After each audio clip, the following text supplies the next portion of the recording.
Good morning. It's great to see you today. Welcome to our service. For those of you who are joining us online, it's great to have you with us as well, whether you're listening later in the week or live with us now. We're glad that you're taking advantage of both of that service. I want to talk today about something that I think is becoming a little bit more and more a part of our lives each and every day, probably subtly so to the extent that maybe we don't even realize it until we find these moments. We hear it in conversations that we have with a lot of people. We certainly see a lot of it evidenced in social media posts and some of the things that we hear. And certainly I've experienced it in varying degrees in my own life, and probably you have as well. And that is fear. That fear has become more and more a part, I think, of our regular, normal, everyday lives. Now, a certain amount of fear is just normal and part of life. In fact, the great theologian, musician John Mayer once said that fear is a friend who is misunderstood. That fear is actually a healthy part of your life. You need some measure of fear in order to function. Fear can be the friend that keeps us from harm. A friend would tell you that it's not safe to pass on the highway when you see another car coming. It's the friend that would tell you not to wear Crocs when you go hiking, next to cliffs. We actually had a person that we knew in our life at one point who'd been in an accident, and the part of the brain that registered fear was so damaged that they lived without any fear, and actually they were often in harm a lot of the time. So fear can be a friend. I think the challenge for you and I living today is being able to discern whether the amount of fear that we're experiencing is normal, and whether the threat that maybe we are feeling a response to is real or just highly unlikely. I think we can be afraid of things that maybe aren't likely at all, and it kind of that fear leaks into our lives, and the result is that we can become frozen, if not even stuck. And we should be aware that there's whole industries that make their livelihood off of elevating the fear in our lives. I think about apps. I was teasing at the first service that the weather app, it used to be just a hot day. Well, now it's a red screen warning that it's going to be a hot day. It used to just be windy. Now it's a weather warning and all of these things. And they keep us checking back on our apps, which makes money for them through advertising streams. And it seems like there are some industries that say, if you're not afraid, we're not doing our job. So we need to become more and more discerning about what's a normal, healthy amount of fear, and then maybe what isn't something I need to be fearful of at all. And yet, life is filled with circumstances and events that cause fear in all of us for very legitimate reasons. And as a pastor, I hear this from people who would come and say, I feel like the fear in my life is now reached an unsustainable level. They've linked their fear to a circumstance or to a situation, to something in their life, and it's now reached a point where it's crippling them or got them frozen in a certain situation. And maybe it's fear of news, things they read in news, or things we see in politics, environmental concerns, health for a family member, or concern for a loved one who's going through a difficult time, and our fear continues to elevate. And we link ourselves, it's a normal tendency, to link ourselves to that thing. And as that thing gets worse, our fear goes up. As that thing maybe gets better, maybe our fear subsides a little bit, but we can end up riding a roller coaster of the circumstances of our lives, which I think is just a human thing. It's a normal response to the challenges that we all face. And so this morning, I want us to turn to a passage where Jesus actually offers some insight to you and I as we think about living in a world that generates a lot of fear for each of us. It's found in Mark chapter 4, starting at verse 35. Mark chapter 4, starting at verse 35. It's on page 1558 if you're going to follow along in the Bible in front of you, or you can look it up electronically as well. Mark chapter 4.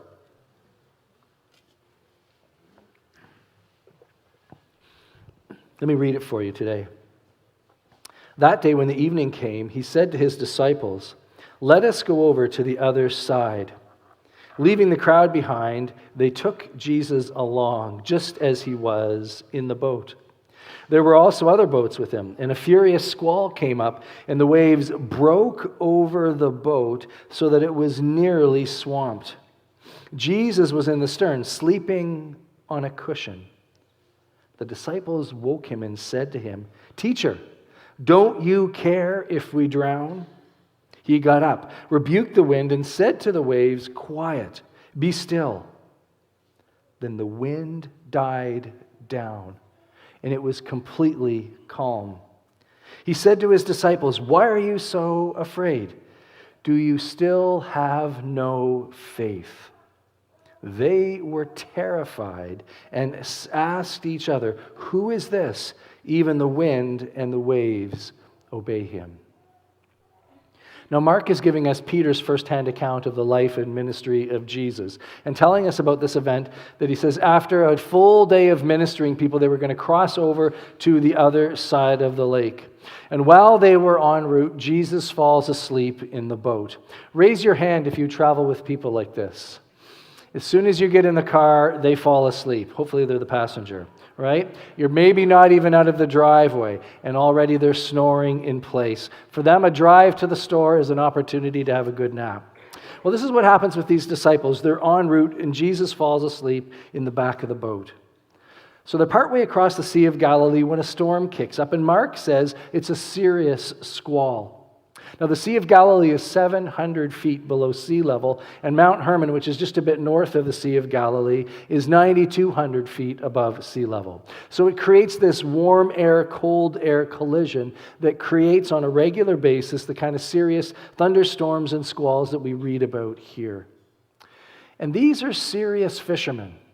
So if this storm unsettled and made them fearful, then this was a serious storm. They were not overreacting or being oversensitive. And Jesus was in the boat, in the back of the boat, sleeping, as Mark says, on a cushion.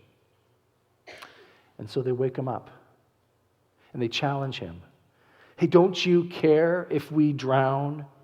They're angry, they're frustrated. Jesus is inattentive to the fear that they're feeling and to the circumstance that they're in this moment. And he's not helping one bit. And maybe you've had conversations like this with Jesus too, as I've had. That there's been a situation in your life and you have banged on the doors of heaven. You have begged and pleaded for Jesus to move, for him to act, for him to rescue, for him to save, for him to take something away, or for him to provide something that you need so badly. You've just begged him with all of your hearts. And it's felt like he's been sleeping. Silent to your prayers. Inattentive to your concerns. And for the disciples, it wasn't just that they were afraid. This was a violation of who they thought Jesus was, because they said to him, "Don't you care? Are you uncaring to the plight of my circumstances?" So Jesus, now awake, speaks to his disciples, to those who have these real fears, and to us, and he offers a bit of pastoral counsel, a little bit of counsel and advice, which on the surface doesn't seem all that helpful or inspirational at all. He says to them, "Why are you so afraid? Do you still have no faith?" Now, we as a pastoral staff could free up a lot of time in our schedule if we gave out this kind of pastoral advice. If you came to us with an illness or a diagnosis or a serious situation with a family or a friend, or you lost your job and we just said to you, "Oh, well, why are you so afraid? Don't you have any real faith?" Right? You would not come back. Word would get out and we would have a lot more time on our hands each week. At first, this advice does not seem very helpful. But when coupled with Jesus' actions, I think provides great comfort to us. And yet Jesus' actions, what he does next, does not calm or alleviate their fears. In fact, it adds to their fears. They become even more afraid of what they were before, but of something different. For in a word, he calms the storm. Just like Genesis chapter 1, when God speaks and things are created, he speaks and something comes into existence that wasn't there before, whether it was light, land, animals, people. So Jesus speaks a word, and Mark says it was totally calm. I've got a picture of our family cottage in Manitoba. My dad sent me this the other day. It was a glorious morning. Doesn't that look nice? Getting out in the morning, going for a fish or for a swim. This is what it looked like. Jesus speaks and the storm goes totally calm. The same thing will happen right after this in Mark chapter 5. Jesus and his disciples will walk into a village, and the villagers had taken a demon-possessed man, chained him up, and put him in a cemetery because they were so afraid of him and what he was doing. Jesus meets this man, speaks a word. The demons are released. The villagers come back later and they see Jesus sitting with this man, and in Mark's description, the man is clothed and in his right mind. And when they see the transformation in the life of this man, the disciples are not relieved and happy and joyful. No. They're even more scared than they were before. They're terrified because of the power that must be in the hands and in the words of this man, Jesus, to bring about this kind of change. Who is this man? Even the wind and the waves obey him. A moment ago, they were frustrated with Jesus. He was in the boat. He was sleeping. He seems uncaring to our circumstances. And now they're saying, who is this man that with a word can calm the waters and the storm? They were worried about something, and now they're fearful of this someone. When Jesus speaks a word, who is this man? And we're watching their focus move from the fear around their circumstances to the fear of the one who is with them in these circumstances. Now, the book of Revelation is one of my favorite books to read. And I know it's a difficult read, and I don't encourage you just to go off and read it on your own without some help. But it tells us it's a letter written to Christians from John who were living in a time of great persecution under the Roman Empire. They were being persecuted. They were not just being made fun of or going through difficult times. They lost jobs. They were excommunicated from families. And in some cases, they were murdered for their allegiance to Jesus Christ. And as they were trying to be faithful to the Lord and faithful to the kingdom of God in that time, oftentimes it had huge costs to them. And there was a lot of fear in the church, and they were oftentimes found to be in hiding. And God speaks to John and says, I've got a word to comfort these disciples, and that word is the book of Revelation. Now, when we read the book of Revelation, it's easy to get lost or kind of distracted in all of the apocalyptic imagery, the beasts with many eyes, and so on and so forth.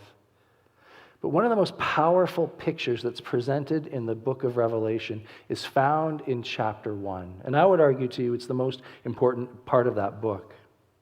Because in that first chapter, John gets a vision of Jesus and the power and the might that is in the Son of God. I'm going to read for you just a few verses of it here, and it probably won't be overly helpful, but then allow me a second to make some connections here. Revelation chapter 1, verse 12 to 16. Just listen to this description of what John sees about who Jesus is. He says, I turned around to see the voice that was speaking to me, and when I turned, I saw 7 golden lampstands, and among the lampstands was someone like the Son of Man, dressed in a robe reaching down to his feet and with a golden sash around his chest. His head and his hair were white like wool and white as snow, and his eyes were like a blazing fire. His feet were like bronze glowing in a furnace, and his voice was like the sound of rushing waters. And in his right hand he held 7 stars, and out of the mouth came a sharp double-edged sword. His face was like the sun, shining in all its brilliance. Now, you're way more creative, and your imagination is so much better than mine. You can maybe even picture what that might look like. And for John's audience, when they heard this description, their hearts burst to life, because all of this imagery that is so foreign to you and I living in 2024 was so rich and so life-giving and so meaningful to these first hearers. Let me just a second go through some of what the imagery meant to them, or at least the message behind it. The first message is that he's among us. Jesus is with us. He's not far off in heaven. He is here with us in the midst of what we were going through. The imagery paints the picture of the furniture from the temple, the most holy and sacred place, saying, you are with Jesus in the most sacred place. He's with you, and you are with him here. And this is the Son of Man as he is right now at the right-hand side of the Father. This is the Jesus who you get to pray to. So as you picture in your prayer life each day when you pray, this is the Jesus that you are praying to.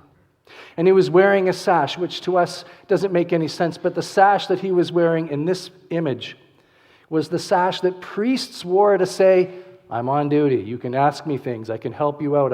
I'm here to serve you. I'm on duty. This priest, he's off duty. Don't bug him, but you can bug me. I'm on duty. Jesus' way of saying, my sleeves are rolled up, my work gloves are on, I'm here with you, and I'm ready to intercede on your behalf. These other images that I read here a few seconds ago show that Jesus has come from the future into their present moment and is telling them, I've seen how it all ends. My kingdom will endure. Other kingdoms will crumble, but my kingdom is going to endure. So here's John writing to these persecuted Christians living in very, very fearful times, and the gift that he gives to them is this picture of Jesus who is with them in the midst of their fear. Who is this man? For the persecuted church in Rome, for these disciples sitting threatened by the storm in the boat, they were wondering, is there somebody I can put my trust in the midst of my circumstances that I can count on?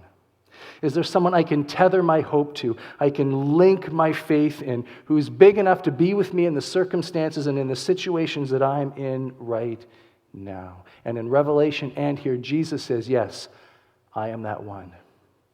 The foundation of being a disciple for you and I is learning to put our faith in Jesus in all of the circumstances of our life that go with it, the good, the bad, and the ugly parts. Learning to link ourselves to him, regardless of the thing that's going on in our lives, to link to the someone who is right here with us.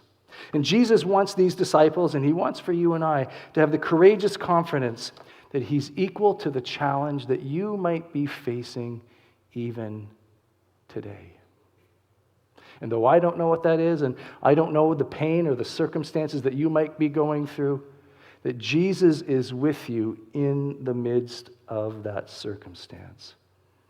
Leaving us to conclude that Jesus wants his disciples to give their something, their challenge, whatever it is that they're in the midst of, to this someone, to this God who comes to offer them peace and hope and comfort. Not necessarily improve circumstances. And not necessarily because it means they're going to get what they want at the end of the day. But in spite of that, that they can trust the one who is with them in this moment. The most important factor, and I think we forget this in our faith, the most important factor in our faith is not its strength, but it's the object that we have or placed our faith in, or in our case, the person. The person of Jesus Christ.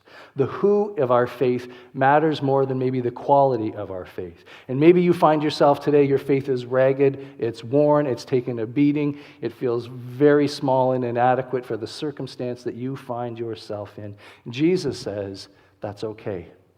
Take what little bit you have and place it in me. Now, maybe you're asking this question quietly, and I ask it as I read this passage. There's this nagging matter of the fact that Jesus still was sleeping while they were in the storm, that he let them endure a very difficult circumstance. When I think of the book of Revelation, the passage I read for you a few minutes ago, God allowed very good, faithful Christian people to sometimes even die and be persecuted to the end of martyrdom for their faith. And in our life, God did not promise to make our life easy, nor to take our challenges or difficulties away. He said in the Sermon on the Mount, it rains on the just and it rains on the unjust.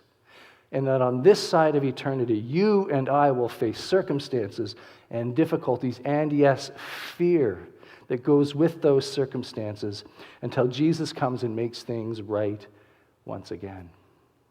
But we have this promise that the God who is with us understands, because Jesus himself knows this. He experienced this. He experienced the trials and temptations that you and I did. He experienced injustice. He experienced abuse. He experienced rejection and insults, and all of these things he experienced himself. And it is he who is with us even in the midst of our challenges. And so we remember that the Jesus who is with us loves us. He loves us with a perfect love. The politician that you put your faith in, the economy that you put your faith in, they do not love you. The storms that come our way, they do not love you. Jesus loves you, and he cares what happens to you, even if it's beyond our comprehension and understanding. And while his power is too great for us to understand, who is this man? So is his plan and oftentimes his wisdom for our lives. Who can always understand it? And yet we're left to ask the question whether or not we can truly trust him. And we can because he loves us. Not because we understand his plan and not because it's pain-free and safe, but like C.S. Lewis wrote in The Lion, Witch, and the Wardrobe, we know that Jesus might not be safe, but he's good. And we can link ourselves and tether ourselves to him and be assured of, and that would be our source of confidence. To believe that he is good and that he loves us and that we can trust him no matter what we're going through, even if it's things we don't want to go through.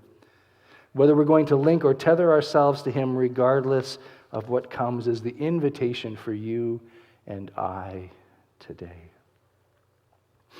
Now, a few years ago, I was in California for a conference, and if you've traveled to the West Coast, whether it's Canada or the U.S., you realize time change is a real problem. So I got there and I arrived, and I woke up the first day at the normal time that I would wake up, which was 7 a.m., but it was 3 a.m. local time in California, which was a bit of a problem.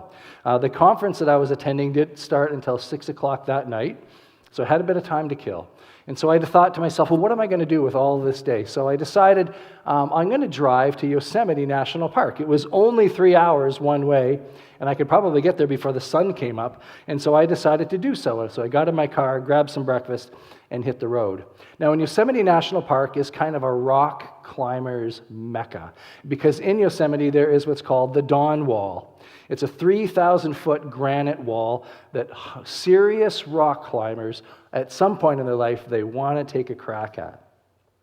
So I got there and parked, and I walked over to the base of this wall, and even by looking at this picture, my hands are sweating because I'm so terrified at heights. So if that's you, I apologize. We won't keep this picture up here much longer.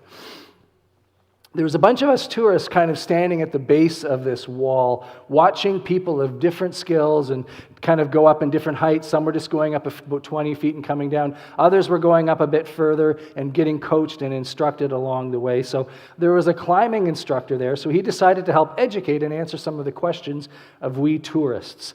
And at one point, someone asked him the question that I think maybe all of us were asking, which is, how can anybody have confidence in climbing this wall?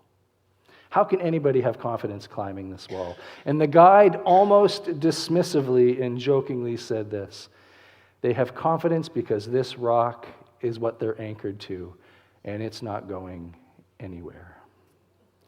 This is the invitation for you and I. If we're in the midst of a storm, if we're feeling overwhelmed and fearful, we're watching the waves, Jesus says, anchor yourself to me. Trust me. Tether your hope and your confidence to me, because I am good and I love you and I will be with you in the midst of this storm. And that's my prayer for each of you today. Let me pray.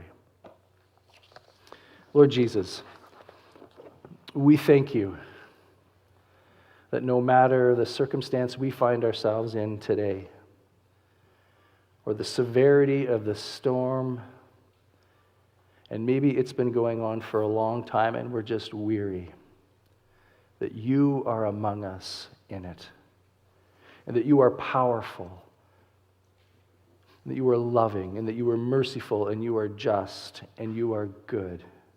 And even though the circumstances may not be what we want or what we like or are choosing, God, today we do choose to put our hope in you in the midst of this storm, to trust you, to receive from you everything that you have for us in the midst of it. And that though our faith might be small, it might be ragtag, it might be barely existent, putting it in you is the greatest source of life that we have, and we thank you for it.